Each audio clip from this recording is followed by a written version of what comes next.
Here we are continuing on our discussion of normalization with different levels of normalization and more examples.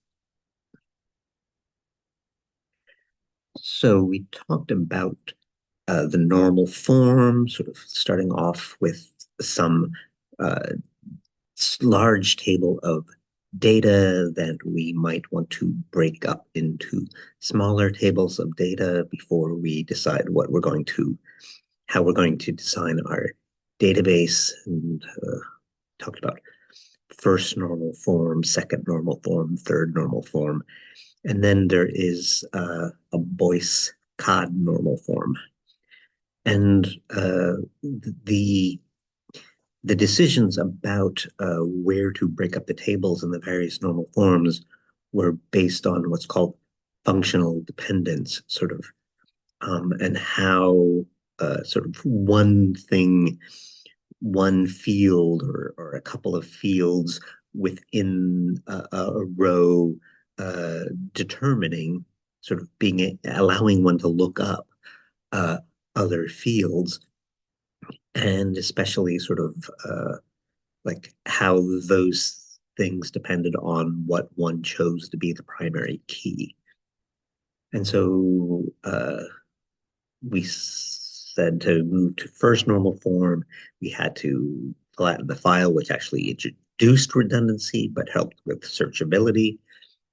And then we talked about identifying a primary key.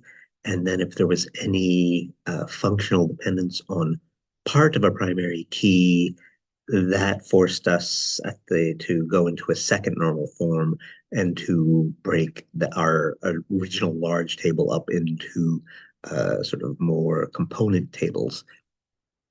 And then we talked about the possibility of a transitive dependence, functional dependence, where one field determines a second and that second determines a third, and sort of to get rid of such things took us to the third normal form. And then we talked about some generalized versions where uh, we talked about having different candidate keys and sort of insisting that we have the second normal form for any of our keys, or we have a third normal form for any of our candidate keys. And one of the last ones along the way is the Boyce-Codd normal form that just more or less says that if there are any remaining, you've applied your rules for second normal form and third normal form, and if you have any uh, functional dependencies left, um, then aren't just the full on key or a candidate key, then do another decomposition. So this is the idea of the Boyce-Codd. So this is like a pretty strict uh, rule, and gets you down into the sort of nitty gritty of, eliminating almost all the possible redundancy. Okay, there's a picture of Boyce. All right. So just some examples. And we were playing before, and we'll play again with the idea of keys and candidate keys. Um, and let's imagine that we are tutoring. So we have a tutoring center, and so a tutee is going to come see a tutor, and you see it like a tutor handles like a particular set of classes, like it will be a math tutor. And so then the tutee is, we're assuming is taking one math class. So the tutee may come to see different tutors, but we'll see this particular tutor only for the math class. So if we see in a particular semester a tutor 2D pair, that must be a particular course. And then the tutors and the tutees, they get together. So there's an appointment, a certain day and time, and then they're assigned a room. And these rooms are just, it's a little room for like this one-on-one kind of a meeting. So, and then we have this sort of business role. Tutors and tutees should only meet sort of like once a day to make sure that other tutees have a chance to see the tutor. Say if like an assignment, big assignment or test is coming up, one tutee cannot monopolize this particular tutor's time, or have a number of appointments in the same day. Okay, so we're going to keep the table simple. We're going to say there's the tutor and the tutee and the room and the course that they have, the room and the date and the time. So this is what's in our table. And let's just start thinking about the primary key and the candidate keys. And so our keys are something, some field or set of fields that would allow us to uniquely identify each record in this tutoring table that we're thinking of. So on a given day and a given time and a given room, there can only be one thing in that room.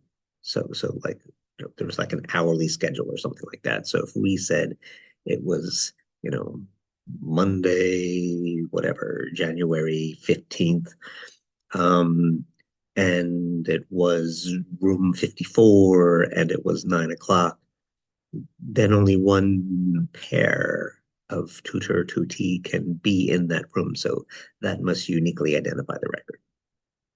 And then we ask for that key. Is it second normal form? Is it third normal form?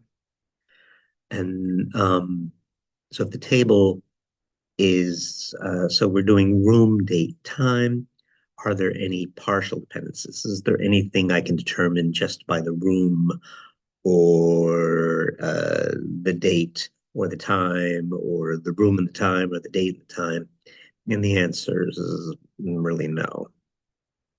But so it's there's no second normal form decomposition here, but there is sort of a third normal form that the room, date, time can tell us the tutor 2T combination, and the tutor 2D combination then in turn gives us the course. So if we were going to third normal form, then we know we're going to sort of break this table. Okay. What if we say that on a tutor 2D, we know they can only meet once a day. So if we know the tutor and the 2T and the date, then that's another candidate key.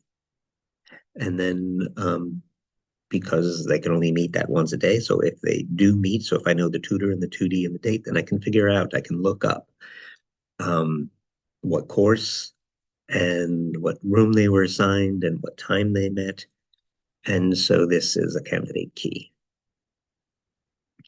And the tutor tutee combination, which is part of the primary key, determines the course. And so at second normal form, this would have to be broken up. So we already have a difference of what level. So we're going to break the one table with the one primary key. It had to be broken up at the third normal form, but here it's being broken up at the sort of second normal form. Okay, what other possible candidate keys are there? Well, if we have a tutor and a day and a time, that tutor can only meet one tutee on a given day and time. And so that is another candidate key. And so then we ask, are there any parts of that primary key that lead to that something only depends on partially? And the answer is no. I can't find the two T just from the tutor and the date because the tutor might have many appointments that day. I can't figure out the course. The tutor might tutor more than one course in a given day.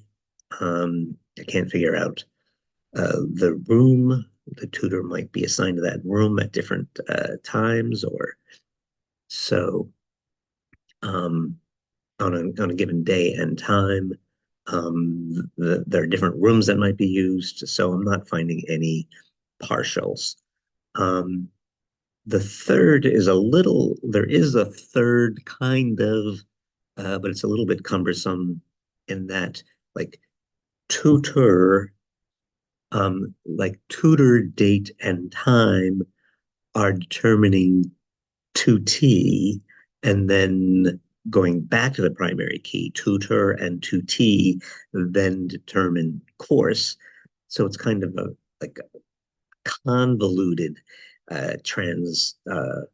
transverse, um, that this sort of three parts of the primary key are determining this 2T, and then go back and sort of combine tutor and 2T, and I can get course. So in some sense, that's, I don't know, needs is transverse and needs uh, something to be done at the third normal form. It's not it's not clean. It's not cleanly a transverse, but it's sort of quasi transverse. And I can do the same thing with 2D rather than tutor, that sort of the date, the time, and the 2D, and sort of play this the same game that we just played with the tutor. So we have all these choices of candidate keys, and some of them requiring at second normal form, some of them requiring at third normal form, this sort of decomposition. And then if we have this sort of more generalized second normal form or third normal form, then we see that we have to. So we're not even quite at Boyce, full on Boyce-Codd. We're doing just a generalized second normal form and third normal form. But we have to examine candidate keys, and even for simple scenario, tutors and tuting, tutors and tutees, and rooms and times and days. Uh, we saw lots of candidates that we had to consider. Um, and so even just this generalized form, we would have to break up um, the tutoring table and the subject, because that tutor and that tutee are for a particular course, as we know. So they're going to meet many times during the semester. So every time we see that tutor and tutee, we know the course. And so that can come out. That is an unnecessary redundancy, that we know that tutor, tutee implies that course. Okay. Now let's just, again, playing around with candidate keys. Let's look at, uh, a football schedule. So, uh, so we have teams playing, football teams playing other football teams. There's a score. One of the teams is designated the host. One of them is designated the away team. They play in there's a period designated as the week, and then there may be a game on a Thursday, a Sunday, a Monday. There are different times that one might play a game: Thursday, Sunday, Monday. Okay, so we have a week designation. We have a date, a specific date. We have the host city, the host date, the host name, the away city, the away state, the away name, and then some score. So what do we need as sort of candidate keys to sort of be able to identify a row? So if I know the week and the host name, who who did the Eagles play in week one? And I can also do the the away name. Who did the uh, Giants play in week one? And I can also I can't necessarily do the city. There may be cities, big cities like Los Angeles or New York that might have multiple teams. Is it? Uh, but so let's not go with cities or certainly states, but let's just go with teams. But then so we have week and host name and week and away name, and because you only play once a week, um, and then but you can also give the date. Okay, so I can say on this date they played, on that the host team played, on this date the away team played. Okay, so now let's talk about determinant. That the date is determinant of the week. If you tell me a date, I can sort of look up and or figure out that that was in week three. But I can't necessarily do the other way. If you tell me it was week three, then no. If you told me it was week three and the Eagles, then I can tell you the date. But just based on the date alone, and so we're looking to see if we have any partials here. Um, just telling me the date gives me the week, but giving me the week does not necessarily give me the date. If you just say week five, I don't, there's still, they could have played on the Thursday or the Sunday or the Monday. So, so we have these candidate keys, but then this idea of generalized second normal form sort of forces you to pick the date over the week in your candidate keys because that choice leads to decomposition. So we have these candidate keys, and then it forces us into a choice of among the candidates that leads to the decomposition. And if we just went straight with Boyce-Codd, then we see, oh, there is a functional dependence that is not on a full candidate key, so we must do it. So both generalized second normal form and Boyce-Codd normal form sort of get us there, sort of make us make this decomposition and choose the date as part of the primary key and have the date giving us the week in some sort of separate table. Okay. And now here's an example that I'm taking from the book by Connolly and Begg. And they have people who inspect homes. So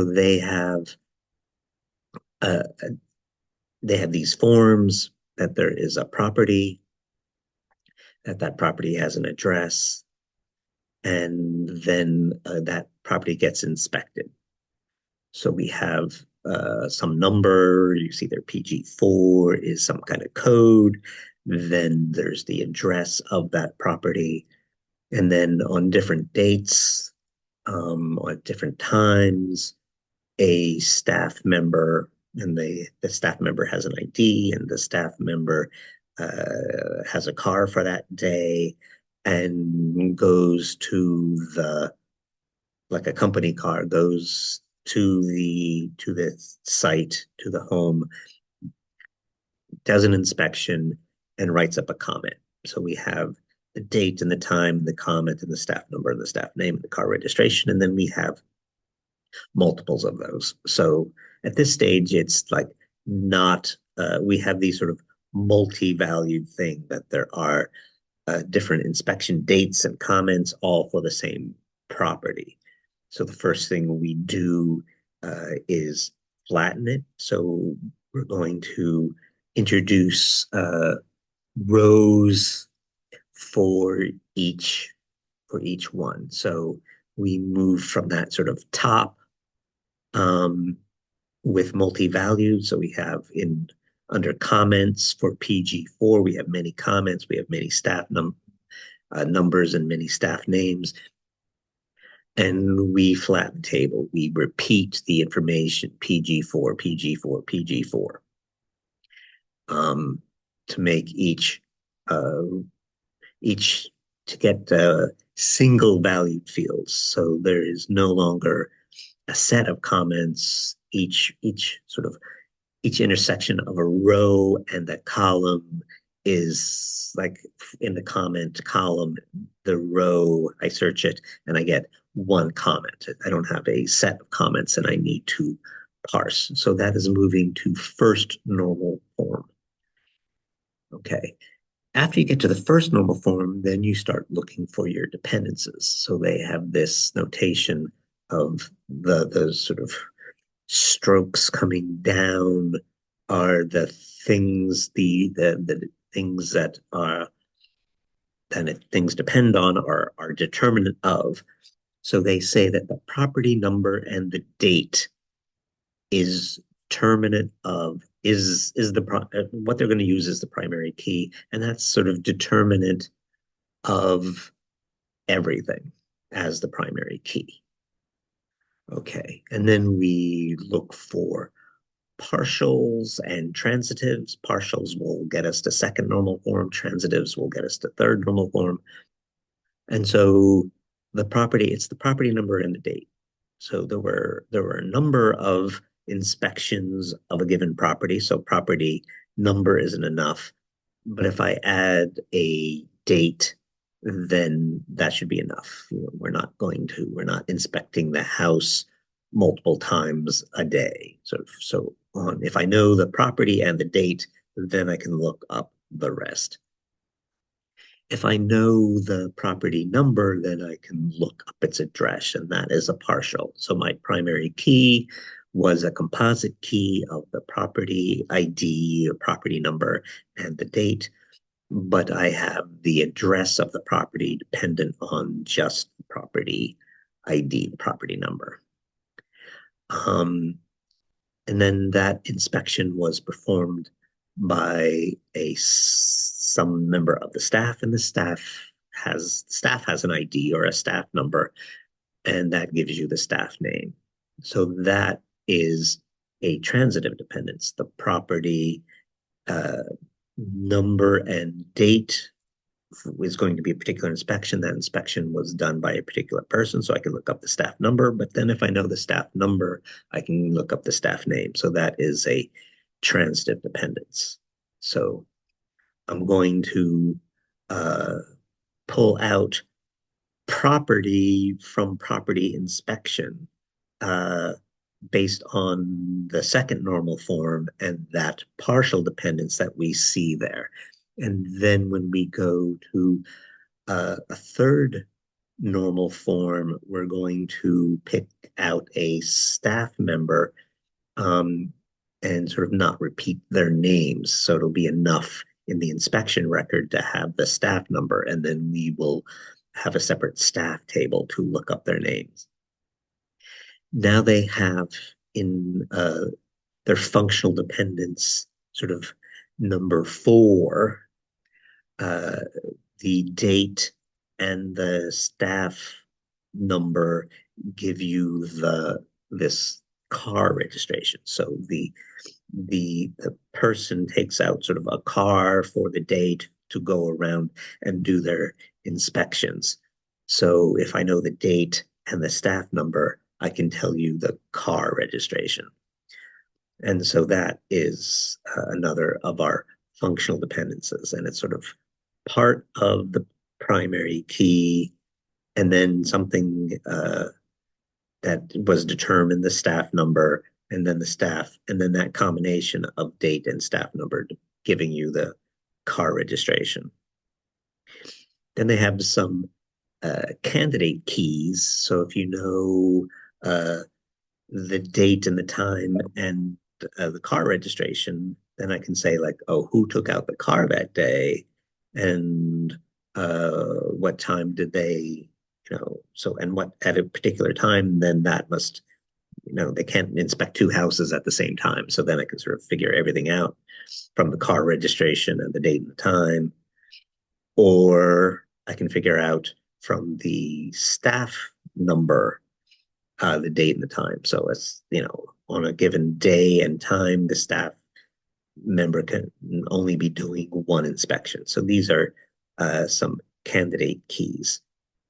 And so this is our analysis, or Connolly and Begg's analysis, I should say, um, of this table, and then we want to start uh, decomposing this big table into the smaller tables that we would want to have in our database that would reduce redundancy. And so they say, uh, we flattened the field, and so then we had this long piece of data that had a staff member going to a property and giving us an inspection, and then the uh, the second normal form, this partial dependence, we can sort of separate the property information. So we're going to keep the property ID to keep our relationships, but the sort of address of the property and any sort of other description you might have of the property get pulled out into a separate table. So there'll be a property table, but we still have the property inspection.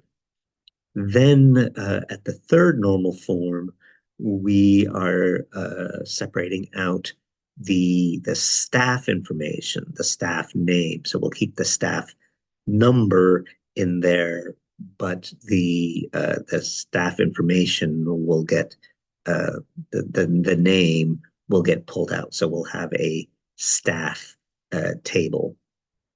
And then we still have this, that the sort of property is being inspected, but um, the staff member is assigned, sort of takes out a car for the day and then does a number of inspections. So then there is still some repetition that on that day, for all the inspections uh, that person did on that day, there are that same staff member is using that same car. So there's still some redundancy. Um, and so you can pull out sort of the staff car information from the inspection information. So that's just the possibility. You can decide, sort of for practical reasons, do you want to break it down that far? Because you remember that for every time you're getting rid of your redundancy, so you have to store less. But to get back to the original form, every time you break it down, that means another step if you're trying to get back to the original. So it's less redundancy often means in return more joins. But just some examples of different kinds of dependencies, different levels, breaking it down into normal forms at an increasingly strict level, and concepts like candidate keys and so on. So that's it for this one. Thank you much for your attention.